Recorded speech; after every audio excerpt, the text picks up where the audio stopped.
bino nyoso bisika bokutami na mabota na bino pona kolanda émission na bino pe émission na biso mbongwana na mabota na bino isika bokutami na nzela na ba terrasse isika tokuta na isika to vanda ka mingi isika to partageaka moi kopo na biso mais bosala biso confiance ya kolanda ka biso na bangonga na biso o tokotaka na mabota na bino. Merci na bino nyoso. Merci na bino nyoso bozala ki longo na biso mvula mobimba o tuko sisa lelo oyo pe tozokoba na mvula oyo matondo na nzambo apesi biso makasi ya biso na bino tokutana tomona na puke tosolola makambo etali République démocratique du Congo mboka na biso kaka moko tozaka na yango pe ya ville province ya Kinshasa soki pe ya ba province monsieur kokiko ya tokozana ngo tokolembaka te pona kotalisa na bino kasi mokolo lelo ezali mokolo malamu na émission na biso mbongwana tozali na libaku ya koyamba invité na biso na kombo ya ndeko Henri Ngongo oyo azali mwana mboka oyo asepelaki na mokolo lelo tozali na plateau ensemble na biso na bino toyeba kosula totala makamuni ezoleka na mboka na biso matondo mingi mbote ndeko nanga Henri Ngongo. Mbote messieurs les journalistes natondi yo makasi pona invitation na pour encore une fois merci beaucoup. Merci beaucoup wana ndeko na biso Henri Ngongo ayaki kokuta na biso na mokolo na lelo kasi ezali na moko ya ba makambo otolinga to meka kotali la pe kolobela par rapport ya mvule uti koleka na bandi balobaka pona ko sala histoire malamu il faut pe komona le passé komona pe le présent pona ko préparer futur na biso to avenir na biso yango lelo to lobela likambo etali bilan ya gouvernement na biso ata so to kozonga ba mvule uti koleka lisusu mwasi mais uzala likambo te mais mingi pona mvula oyo uti na kosila année 2022 ndeko nanga Henri analyse nini réflexion nini okiko zanango par rapport ya musala gouvernement na biso ya ndeko na biso premier ministre Sama Lukonde ndenge a diriger mboka na biso pendant mikolo nyoso bilani ni ozo pesa na bango. Merci beaucoup messieurs les journalistes pour la question.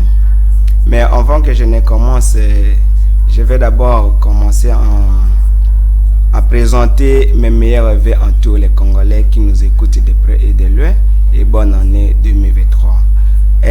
Les bilans concernant le gouvernement en place de Sama Lukonde, c'est si nous étions des bons Congolais, si nous raisonnons comme il faut, si vraiment nous étions des bons compatriotes, si nous étions des vrais Congolais dans ces pays, on pouvait voir vraiment tous les Congolais descendre dans des rues. Ndeko Henri na interrompre muke émission na biso ezala mingi lingala ezala mwa mingi na hebike bino batu ya likolo kuna beti de belé boza na besoin de communiquer aussi na français za malamu mais tozana na besoin ya bandeko nyoso pe bazwi libakute to o bayoka lingala bien ba comprendre ni o tozoloba. Merci. D'accord, merci beaucoup. Je disais que ce qui biso nyos tozala vraiment na posa ya ko développer mboka na biso. Ya changement écoute na mboka na biso la République démocratique du Congo. Tolinga to mona biso nyonso ba Congolais descendre donc ekubima na banzela na ba venir pour demander départ ya monsieur Sama Lukonde na gouvernement na batu nyonso baza sima na. Parce que jusqu'à présent le moment dont nous vivons c'est le plan développement sur le plan bilan Nyarié. À commencer parce que je vais commencer d'abord parce que vous m'avez dit que l'émission est en français et je m'excuse. De côté là nandenge etalini social ya ba Congolais. Comment na côté social ya ba Congolais, tous en a problème jusqu'à présent. Problème nini tous en a yango. Vous allez voir na temps où tout bandaki ko vivre parce que ce qui me fait étonner que voir un monsieur ou son excellence notre président de la République démocratique du Congo, c'était dans ma province. Oya kinai koloba keno mboka ekufa. Na province ya Sankuru. Oui, c'était dans ma province. Oui. Et j'étais là. Alors, tant au président na biso akendaki koloba keno mboka ekufa na province na biso ya Sankuru. C'était vraiment étonnant pour moi. de voir vraiment ça. Parce que non, tout le bien, tant lobby qui mboka et c'est kufa nango kala, tant lobby là qui ango ezali na contexte bino bozu yango te, c'est qui est vrai par rapport à la réalité à Koutaki. C'est par rapport, c'est parce que au Koutamboka, bien sûr que oui, au Koutamboka avec un budget, mboka tu as un budget à 2 milliards au Yakuta nango. Namboka. Mais pour le moment, tu as 14 soki 15 milliards na éviter ceux qui va prendre bazako pakola biso na nilungi nazo comprendre te parce que ceux qui tozaka na budget ya 14 milliards, budget ya 15 milliards, 16, 17 milliards. Vous pouvez voir ça par les actions, hein, par les réalités. Donc qu'on voit ça par les actions et non le bela ba Congoman que non tout cas na budget ya 14 milliards, 15 milliards que nous voyons que tant que tu vas vivre une époque où Congoman, mais c'est Kabila, c'était plus mieux que le moment où tu vas vivre dans des conditions de conflit. Makambo ici qui s'anga makasi des fois professeur Kalele na bandi baroba yebi alobaka période mokabi ba congolais ba bosana mingi po balia rapondo na ebité lelo oyo ba congolais nyoso bazolanda na TV ça contre ex-président, mais est-ce que Batignon Subarokyo Lobake, c'est vrai, la période il y a président Kabila, tu vas vivre mieux par rapport à l'élo. Est-ce que ezala indicatif moko babilo qui quoi tester réellement que la période botozala qui bien par rapport à l'élo? Effectivement, ceux qui mutuna na utuni na bakongomani ba correspondre si 90 millions d'habitants que nous avons na Congo, 89 va répondre que positivement c'est oui, c'est que M. Henri au sali de sondage. Oui, bien sûr que oui. Tout ça on peut dire on a la réalité. Tout ça n'a pas ça que les gens les gars na ba télévision na ba plateau dire des mensonges pour les peuples congolais. Et moi quand je vois les gens bazo les gars na ba plateau ko le bagano ça malukonde azo sala il y a un bilan qui est positif.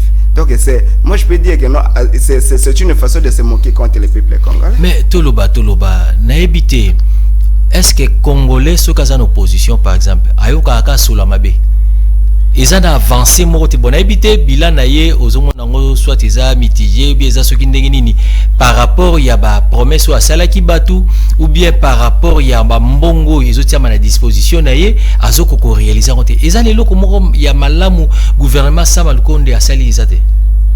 Comme Congolais, moi je suis un analyste politique. Moi je dois dire les choses telles que je perçois, telles que je vois aussi. Na kugite goloba na plateau que non parce que naza mutu soki ya indépendant ou ya opposition de na bana koloba na lukutano ngana kosa na difficulté. Donc il faut tout lobela makambo ndenge tozomona yango. Concernant si les plats bilan pour moi ils sont positifs. Ils sont négatifs, excusez pour les termes, ils sont négatifs. Mais vous savez que aucune règle sans exception, donc il faut qu'il y ait une exception. Donc accepter les plats. C'est-à-dire que ils ont la makambo ya malam pe salami, mais tant sous baratende ezebele. Omekiko sala omekiko lobela biso pour na gouvernement ou le cas ya ndeko Joseph Kabila na o ya président biso Fati olobi que na 2 milliards bien 4 milliards ba congolais bandé ko vivre bien par rapport ya lelo eza to comme na budget déjà 14 milliards kolia eza donc bazo vivre bien. Est-ce que eza na biloko ki ko attester par exemple que eloko boye na 2 milliards et bandaki na boye tout comme na 14 milliards et comme na boye, je sais pas. Oui, j'ai amené des preuves. Ok. Donc bandila nano na liki plateau ya liki plateau ya mak na tango ya Kabila to bandako sombango 7500 7000. Ok. Mais le moment où tu vivre na bilan na budget na régime ya Samalukonde, régime ya les gens qui sont basés seulement pour les ventres, plateau Yamaki est comme 15 000, 16 500. Donc vous prenez de 7 000 à 15 000 francs. Donc vous voyez comment va les choses. Selon vous, est-ce que de 7 000 à 15 000. Est-ce que Nambo Cannabis toza pe na ba c'est pas encore fini. Ok. Ça c'est pour Mac. Toye awa ezani. Wana ezani. Zalusu non. OK. Ngana za mutetela. Chez nous tous les aka lusu. Vous allez défendre ngambu na. OK, vas-y. Omoni losu. Pour le moment, cop il y a l'os. Une seule tasse. Je viens d'acheter ça na Delbo. Oui. Na combien? 1500 francs. Liboso c'est combien? Merde. Liboso 650, 700. OK. Vous voyez comment va les choses. Dans 3 ans seulement. Presque les deux. Dans 3 ans. Mais si on continue toujours, ça na monsieur Samalukonde des chances que nous azala continue toujours à diriger. Wana ozolinga la président de la République té ndo odiembeleli nani premier ministre bezandeli parce que mandat s'il vous plaît mandat eza ya président de la République. Ndeko Samalukonde aza juste quoi accompagner vision ya chef de l'État. Quand moi je parle de Samalukonde, on va qui a nommé Samalukonde? Non, moi je vois directement Samalukonde. Comment yozo bisanga Samalukonde ngana mona mutu mususu? Quand nous parlons de Samalukonde, nous voyons à commencer par le numéro 1 président de la République, Fachi, et ses bandes, bon, je ne sais pas, je peux dire comme ça. Donc, tété la bangonio sous bazane sengote, ça combien chez nous, et moi je peux te dire, dans notre province, depuis que ce régime, depuis Baya, Natango ya Kabila, j'ai vu Kabila avait envoyé l'honorable Lambert Mende, on a essayé de construire, il y a un stade comme ça inachevé. Donc il y a une pierre qui était déposée pour la construction de ce stade. Mais pour le moment, depuis que Samalukonde et le président de la République, Félix Tshisekedi, comme il a pouvoir, a été Pierre et Pamba. Pierre et Pamba. Mais Namuto Atié, mais chez nous, que le président est allé dire que non, Mboka Ikufa, Matikala Gosala Tie Loko Mokote. Namutu Oyo Atié Pierre. Namutu Oyo Atié Pierre, bon, Atié Pierre, Asali Moussalate. Namutu Atié Pierre, te Asali Moussalate. Non, j'ai dit Basala. Mais le stade, donc les travaux sont inachevés. Donc, stade Basisa Angote, Basisa Gotongate, mais on a clôturé quand même, mais on n'a pas fini avec. Ok, tu continues à mon article. Alors, na même biso c'est l'organe. Oui, bien, oui. Boîte à tomate, oui. Est-ce que vraiment actuellement, est-ce que vous voulez ça? C'était peu difficile. Moi, je suis nutritionniste. Je sais l'importance. Je sais l'importance. Qui ça on a celle pour naboyo c'est la publicité. Oui, exact combien? Pour le moment. Nous sommes à 500. L'époque, il y a Kabila. Moi, je ne suis pas venu défendre Kabila, mais il faut dire les choses telles que nous les voyons. Nous vivons la réalité. Il faut dire les choses telles que nous les percevons. On ne peut pas passer dans des plateaux, se moquer des Congolais. Je laisse ça. 500 la période de Kabila. 500 pour le moment, la période de Kabila, 200 francs. Ok, merci. Si je mens, Batubazo Andabiso, va contredire. Va contredire, yote. Bah contredire parce que ils sont victimes et ils sont témoins. Ok. Oui. Parce que moi je vis au Congo, on se base vivre au Congo et ce sont les mêmes qui na gosomba biloko. Donc si moi je mens, bah contredire Ok. Oezani, ça vaut les coques. Oui, ça vaut. Ça vaut les coques. On l'a acheté à combien? 300, 350. Samalukonde a celle que 3 ans seulement. 3 ans seulement. Moi on l'a 4. 3 ans. Je suis désolé. 3 ans seulement, tu vois. Okay. 3 ans seulement. Ça va le corps commis combien? Combien? 800 francs. 800. Mais 350. Oui. Pour vous dire. Oui. Donc, ce sont des preuves. C'est l'une des façons de vous montrer que le moment où tu vivre concernant les bilans et Samalukonde est négatif et le bilan est chaotique et le bilan est plombé dans leur ventre et dans des promesses qui sont non réalisées jusqu'à présent. Tu vois, le moment où nous vivons ici, comme moi, je m'attendais donc dans cette période, comme moi, demander que là-bas. L'inauguration, il y a des travaux, il y a Samalukonde et le président en place. Donc, voir les travaux sont déjà finis. Mais lui-même était quoi je peux dire, il était désolé quand il était parti dans leur province. Jusqu'à dans leur village natal. Concernant les travaux, il y a ça qui pour la construction, il y a école, il y a université. Lui-même avait dit, jusqu'à présent, il y a des travaux où j'avais laissé et ça les a plus de 2 ans. Si les lots, ake kokutaka bazaka na fondation c'était ce cause à université ya Mbushima bazaka na fondation, vous voyez. OK. Donc, merci. Même dans les provinces, dans les villages. Pourquoi ce linga benga ngo l'air province? Pourquoi ne pas citer province ya Kasai par exemple? Mais quand moi je parle de les provinces, donc je vois le président de la République. Voilà Samate. Voilà Samate. Mais quand moi je parle de Samate, de président, nous parlons que des régimes en place pour le moment. Parce que quand ce que ça m'a sali, et ça bien, comment on a fait non? Quand ça m'a fait de bonnes choses, tout le monde en a. Sikoyo par rapport ya ba article nyoso memela kibiso oye Mathieu c'est beau bien. Sikoyo ba raison ya ko mata ya biloko wana se dit ya quoi. Eza ya nani façon ya mabe ya ko gérer gouvernement ou bien ya ko zanga ba bonne volonté pour que stabilité quand même ezala na ba prix ya ba article to somba. Et là parce que balobaka na lopoto ke la science, sa conscience, parce que je donne ça à titre exemple. La science, sa conscience n'est qu'une ruine de l'âme. Donc, pour Tonga, pour que Babiloko ekita, faut yomoko ozalana conscience, ozana volonté. Mais volonté bien sûr, maki to importaka, loso to importaka, même ba tomate nyoso la ki sona to importaka, à part kaka savon ou la ki sibiswana ou izo salama, même savon yango ba matière première et utaka libanda. Mais ceux qui neti na libanda mboka sika to sombaka ceux qui moi mouvement moko esalami ozomona teke ko yamba la moko na population biso to zokutama yo moko otolo bageno nyoso te portaka. Mais to banda ko tanga na cours, je sais pas ce qui a histoire to géographie na bité cours nino banda ko tanga sa biso que non les quoi lac Albert est lac le plus poissonneux. C'est de l'Afrique, c'est du monde, si je ne me trompe pas. Lac le plus poissonneux de l'Afrique ou du monde.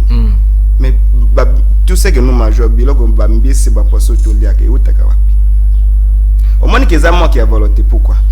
Ceux qui ont une bonne volonté, on pouvait voir Samalukonde que sont ba bateau de pêche. Nous sommes surtout ba pêcher. Si aujourd'hui ba sont ba bateau de pêche que non pour que ba Congoman ba nda kolia bien. Donc côté na mai non. Bateau zolo ba yo posa pêcher wana oyo e uti pa mundele. Oui. Onde ba pêcher na mundele wana yo po sala ngo. Na ko sala ngo. Yo sala ya boîte to ya bateau. Au moins tango ba wana ngo.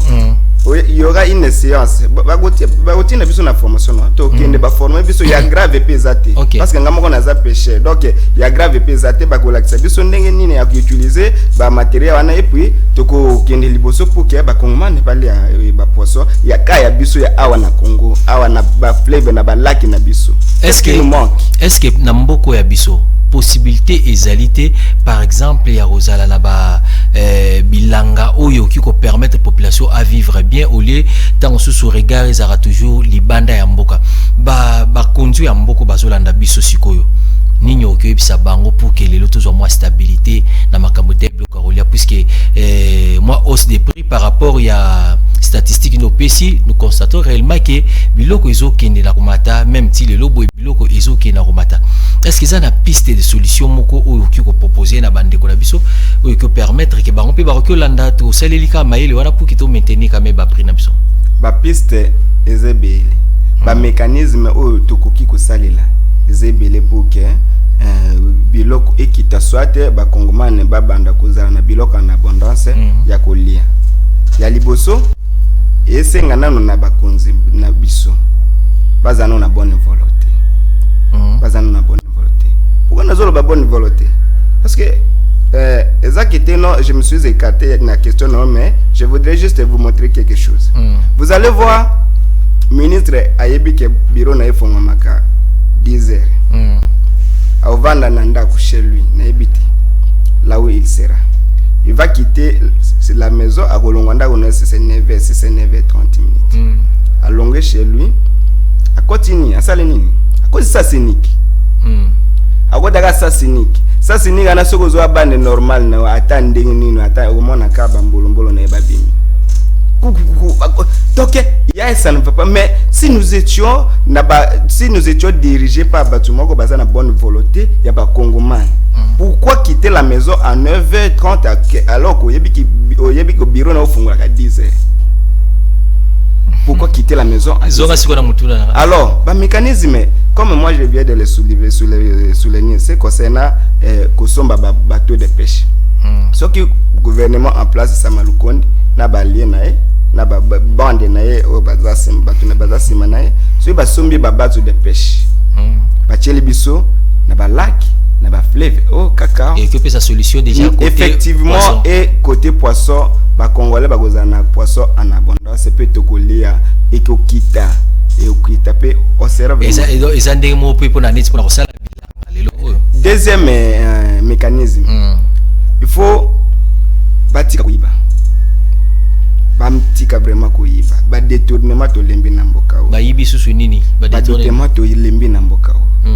Suko olandeli na mandat ya Samalukonde. Ti na moment où tu vivre. Nga je vis le problème parce que chez nous comme il y a un adage qui dit que à ma carrière politique ou dans une carrière politique, moi je ne peux pas m'abstenir de parler des individus.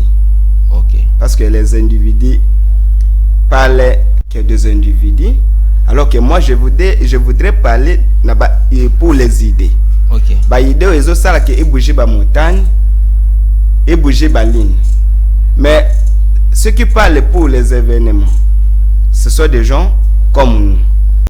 Nous avons besoin, je ne vais pas, quand moi je dis que bah détournement, bah vol, moi je dis que bah détourner, moi je ne vais pas citer les noms déjà ici. Non, tu as la TV, c'est-à-dire que tant que vous avez détournement, tant que bimisi biloko et mati, ils ont combat moutouté, le but que gouvernement biloko et mati. Si il y a détournement, ils allient, au le baki pour, ils ont conseillé malam au pesi, au le but que bandeko batika mouyibi, batika détournement, pour la matière nini, bah détourner nini.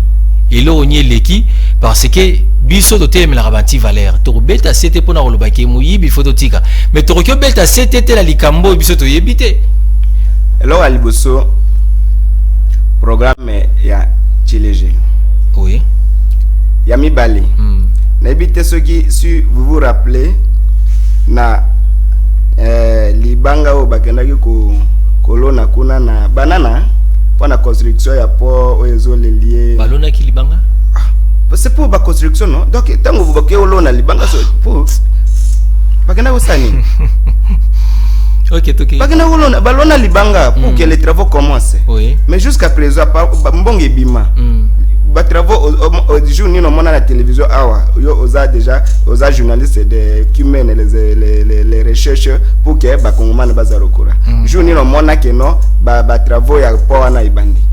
OK non ceux qui zo kende na angle wana deuxième na inabete la OCT. OK vas-y là deuxième chose mbongo oya Kinbopeto pe mbongo me merde oyebi combien bima na Kinbopeto kende na Kinbopeto SCP ya kutona bato bazo travailler na Kinbopeto bazo kombolana bakoyebisa combien bazo simba bakoyebisa combien et tant bakoyebisa na yebisio si vous avez un cœur hein ça sera vraiment pitoyable okweka bango vraiment mawa on travail bazo sala et ça très risquant nanzila kaka bazo kombola mitukezo le ka ba moto ba wewa tout ça mais baya bazo kombola kaka mais tala combien bazo recevoir et barrière mais na gouvernement na provincial na mbongo ezo bima chaque fois du mois ezo bima pona Kinbopeto mais là on ezo salima na Kinbopeto mbola moke uto beta inondation bato bakufi mais oyebi combien ezo bima na Kinbopeto Nicolas Gazadi il est mort pour le moment aza ministre ya finance aza ministre ya économie une seule personne oyebi ke il est mort kutu ya finance azokokate ba pesio iso ba surcharger lisusu na économie omona ke eso simbate donc likambu il y a les Congolais sont assoiffés puis surtout régime à place baza assoiffé à pouvoir mais bayebi ko diriger te.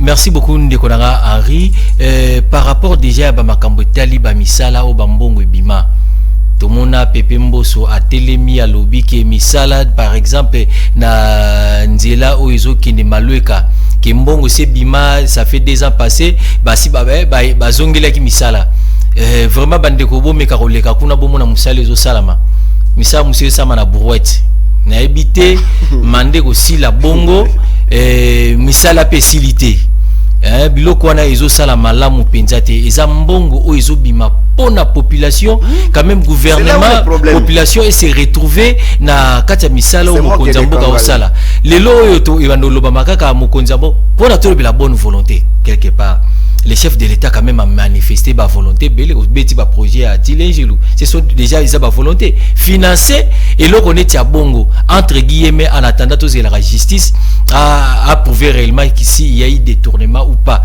mais bandeko bo sala makambo na boye baki bo sala mabe makasi détourner ba bien il y a l'État mbongo et tiami pour la population et comment il y a yomoko on est là qui sujet liboso tonga tout le bela tout côté la problème était les enjeux électoraux. Déjà depuis le 24 décembre sur la Bossanité, balancé déjà opération, il y a enrôlement. Il y a peut-être ceux qui sont suivis à carte.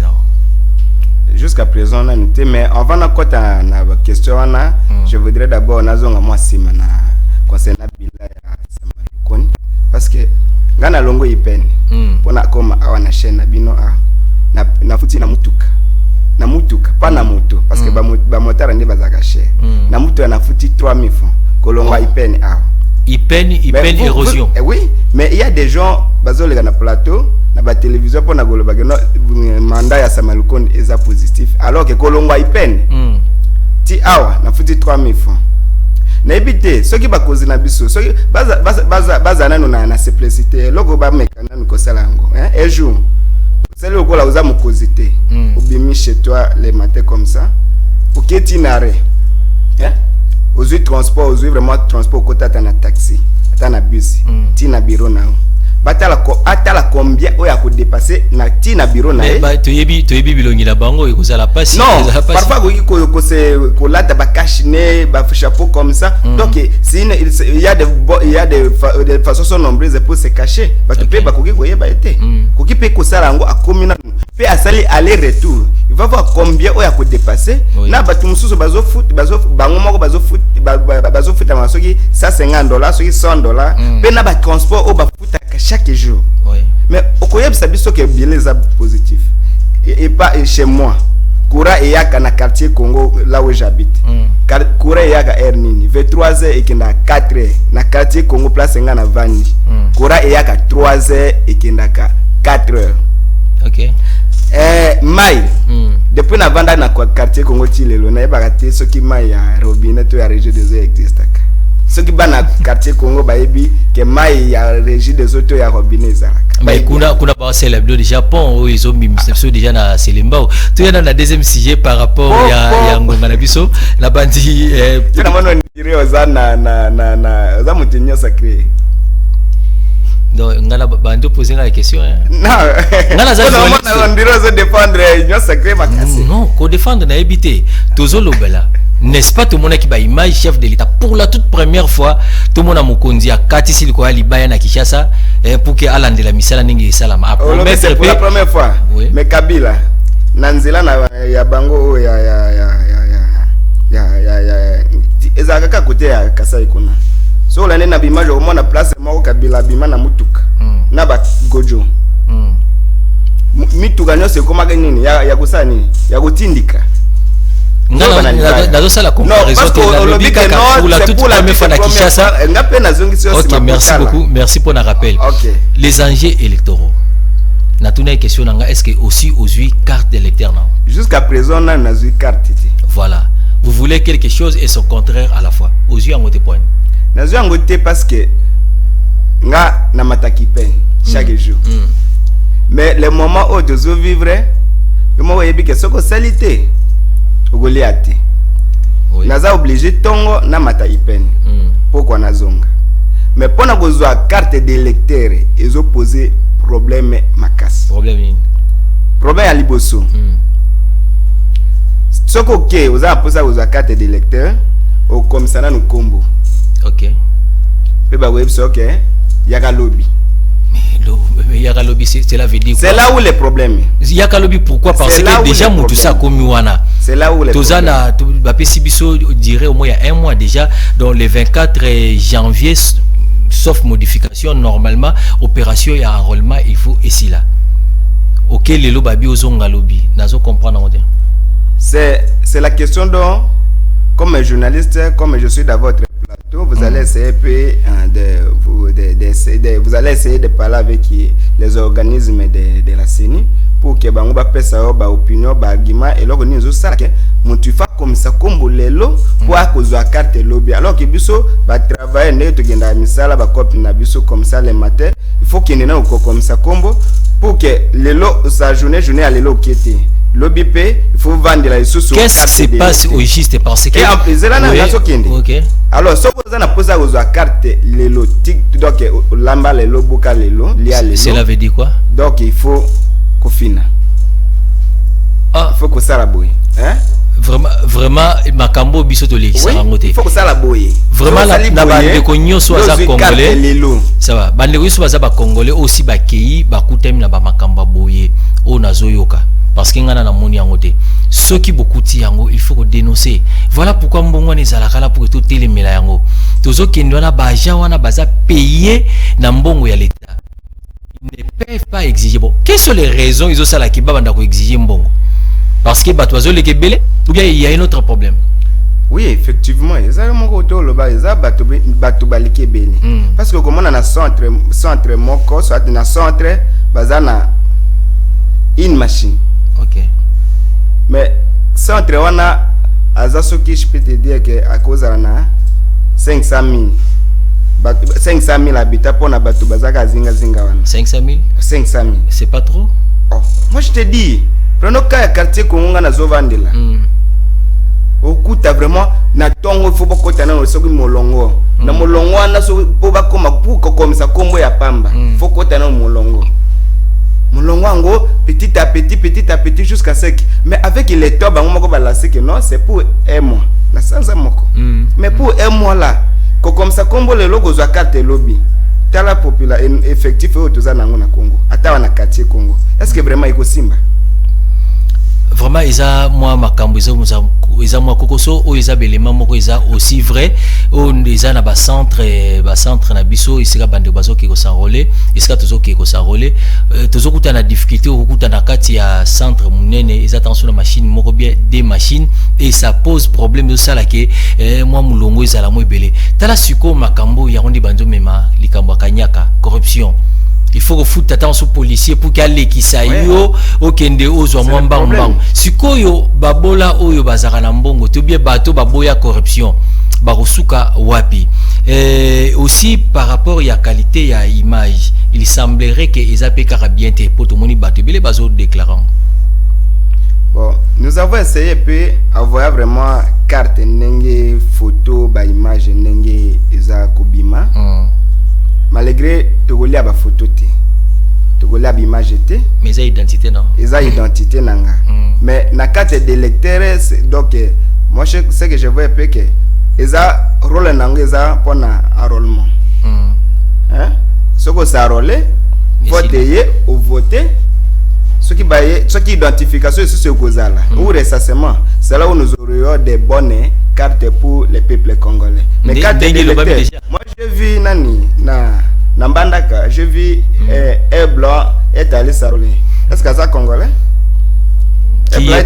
qui est congolais qui l'est pas parce que même on a l'action que na carte logo toza nango pour ça pour le moment tu as na pour ça il y a identité photo et bima bien mais l'essentiel aux en carte de lecteur pour te permettre que okende que ça la choix na vraiment isa ya noir et blanc. Est-ce qu'il fallait que ça soit noir et blanc parce que c'est une carte qui servi pour la élection tu es réalité mboka na biso depuis l'élection banda carte de lecteur ils ont servi comme carte d'identité les gens moi bobangi bandi ko ya est-ce que yango ni to kotika na puisque le moni bande ba humoriste muso abota biso kinga na bimi boy bongo yandi mosi ko bimandeni yandi mosi petanga ke ya le bien bimine bien bon moni ba confusion wana ezo mema biso na moi complication crainte ezaka est-ce que quand tu ne kotika la ya biso libelate et puis na elongi ya noir et blanc bah et senga la première des choses ezo senga qualité ya ba machine. Parfois tu éviter ce qui saignait a vu que c'était important parce que c'est lui qui est expérimenté na matière wana eza ba organisme ya saigné. Alors nga ndenge lo nga na yebie que ni qualité vraiment eza mabe. Oui. Qualité parce que tali na ba carte ya 2000 to vota 2006 2011 2018 eza différente na oya lilo parce que vraiment ce que tali ka carte boy na tali on a tali carte so ina teka carte na komona ke oyo monsieur les messieurs les journalistes so ina tali ka boy na oyeba ke monsieur fulani so ina tali ka boy mais pour le moment oyo babi monsieur biso total ngande ni di matin au soir okutikala ko yeba ngati donc ya ko yeba ngati mais ba komo pe na ukipe ko lokota ta ya lokota non na lokoti ya yo na kie parfois na komo tambola na pourquoi c'est parce que bilongezo bima biete elongeza image za clarté donc il faut ba essayer pe quand même ba meka ko na meka ko landa ndeko kadima na meka ko landa ye quelque part na yoka kia lobaki imprimante wana noir et blanc babo ki ko soit ko la oya en couleur parce que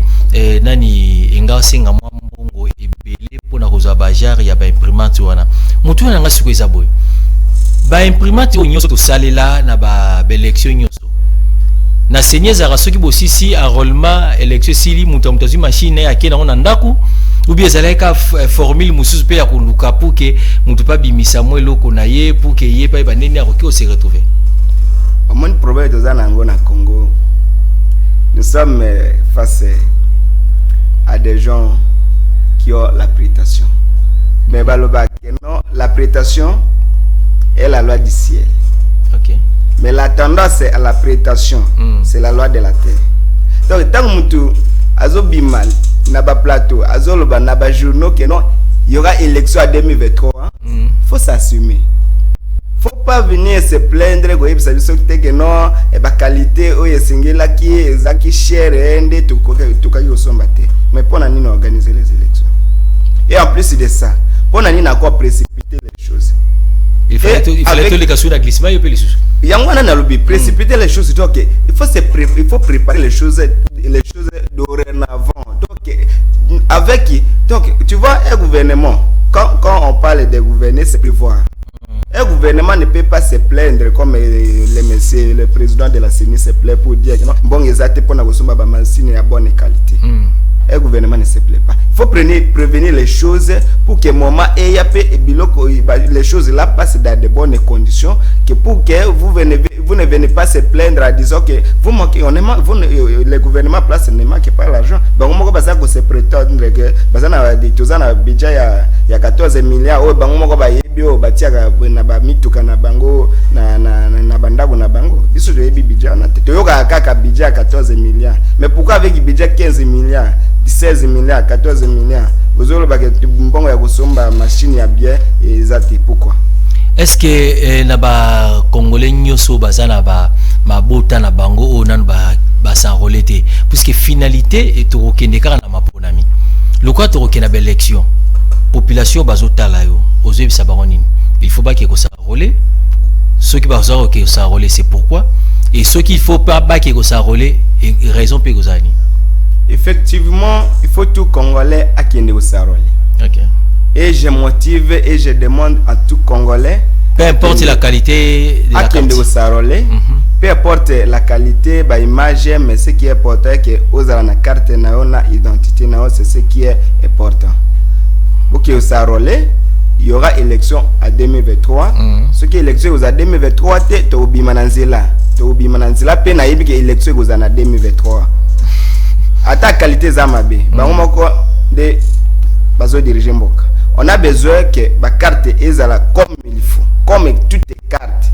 talana muso yo moko on a ndenge ndenge ba carte zali donc il y a et ça ne va pas comme on a toujours dit que qui commence mal qui finit toujours kozala nani prédicateur bien prophète à malheur non qui finit mal tout ça a besoin qui finit mal qui commence mal finira toujours mal qui commence bien finira toujours bien le bandi bien c'est-à-dire que l'élection peut kozala bien té l'élection et kozala l'élection kozala bien té l'élection et kozala bien té nanini non parce que carte bandi bien té et aussi la paix bien té c'est-à-dire carte bimi bien té ba résultat peut kozala bien té ou bien c'est ça ba résultat ne to yebeli c'est ni parce que nous avons ne to yebeli na lo bité que non donc comme nous connaissons et non on connaît ba o ba ko yebeleka ne to yebeli ba résultat ya Congo. C'est pour cette raison, bon, laisse-moi un peu dire, parce que il y a un monsieur, le président de SID, c'est le coordonnateur Martin Fayoul, qui avait dit que au fur et à mesure que ce pays n'a pas encore connu des dirigeants démocratiquement élus par ce peuple, ce pays ne sera pas dirigé et ce pays ne sera pas développé. Et au PC raison le but que l'élection les cas bandeko nyoso ba les cas bazala élite. Bien sûr que selon les rumeurs que nous attendons dans des plateaux presque tout le monde. Oza jusque là ba rumeur or bandeko bazala besoin d'informations bandeko. Oui, dans le lobby 2006, ceux qui connaissent les informations, ceux qui suivent les plateaux, les journaux connaissent. OK. 2006 Montaleka président. Et ça non, il y a bisa bango bazola non. 2000 moi c'est ça que jeune, monsieur journaliste. Ça que jeune, je vais pas avoir de problèmes avec les vieux papas là. OK. 2011, vous connaissez. 2018, vous voyez bien tout le bagango chaque jour. Alors, je suis encore jeune donc aïbsa kinga na za mutu enyo sacré na moni pays ya azape mutamuka ou bien aza mutu ya FCC. Donc merci beaucoup ndeko Aringongo na passage na yo na émission na biso mbongwana parce que ça moko be émission oyo tolinga ko sensibiliser population et ko conscientiser ko na population na biso de sorte que bana mboka balanda nzela oyo elongo bani yo mtoza na détournement ya ba bien public vraiment torobetelo maboko te tozo c'est la justice ce qui kotangela biso banani na banani totombola bango pe likolo to la kisa penza ke bandeko nde bazobo mamboka na biso et ceux qui paient balobi ke ils ne sont pour rien ils agissent ba retard ba makambu tokoloba pe ke ils ne sont pour rien. Donc pour le moment toza ko inviter bandeko nyoso ba kende bazo ba carte d'électeur na bango na ningina yebisabino résultat au seigneur pesa ka yango déjà officiel tout tika na ba rumeur parce que tokolekisa ngonga na kati ya ba rumeur donc au union se pesama ceux qui osala ba donner na mususu je pense bien que même de Kofayolo Tilelo azo revendiquer toujours nani vérité des urnes donc yo pour que na o yango to ebite so to kozongisa mukili susima ou bien osala makoma entre temps ba opposant nyoso misusu bazo bisaka bino ke boke ko s'enrôler te to ba élection ko sala mate bango moko si bakenda ki ko s'enrôler chers Congolais la fongola misu ba opposant au bande ko boya élection au balinga ki dialogue au balinga ki glissement au balinga soni basi bake ko s'enrôler yo ce que vanjo le bike to kendete leader na saba to kendete yaya uko situka bana na bango nde ba suppliant baleki lisusu et ba ko imposer biso ba dirigeant au bango ba rolinga. Voilà pourquoi c'est important ya biso nyoso to kende ko s'enrôler liloba suka ndeko Henri ava to kabwana na ba congolais so bazolanda biso. Bon, le basou que la première des choses est bila ya monsieur Samalukonde est négatif. Ce qui vraiment tous à la Kanabomoko, tous les tous à la marche de son de la rue pour demander le départ de monsieur Samalukonde et ses bandes et en plus de ça, je demande encore en tout Congolais qu'il y aura élection en 2023 parce que il n'y aura pas accès si tu n'as pas la carte d'électeur. Donc il y aura élection en 2023. Je salue président de ADD Congo Presse Epeng. Je salue encore oui. OK, c'est bon. Je salue encore tous les étudiants de l'Université pédagogique nationale en général. Je les aime beaucoup. Parce que moi je suis sorti et je suis de là jusqu'à présent. Aux candidats 2023, oui. Effectivement. Ok, merci beaucoup. Ndeko na biso arozala candidat na osala campagne te puisque c'est surtout bandana osala campagne te to lobela pe kutu yango penza te metil ke akozala candidat eza interdité muto ape sa ambition na ye. Donc ndeko na biso arozala candidat ba o bazala kanaye na ba argument nyoso azope sa so brosale confiance na mikolo wana bokoye bandeni bokoyokana na ndeko na biso Henri Ngongo o azalaki invité na biso. Ndeko presse penge na bandi plateau na biso pe ezali to ebite makambu ndeko azoloba na oyo lo barasoki zapeka nzela moko na bandi ke ndeko penge pesa jouer carte d'électeur na kala. Ok, merci beaucoup. C'est-à-dire que batinyo so baza d'accord pour na ba élection. Ceux qui bolanda biso na mabota na bino partout ici ka bozala ki bopesi merci na cameraman na biso 7 o azaki na sima caméra pour na osala musala malamu et na niveau ya régie et réalisation simba makina e moko BH Bondedi ona lobaka moto na nzambe 2023 kuimbala sambo atemimbala sambo totana mbula oto bandi pe ya mikolo nyoso ya tango nyoso na kombo ya bokula kabariki tambo o azalaki na mikro na bino to monani mbala sima pe na numero mususu botika la malamu.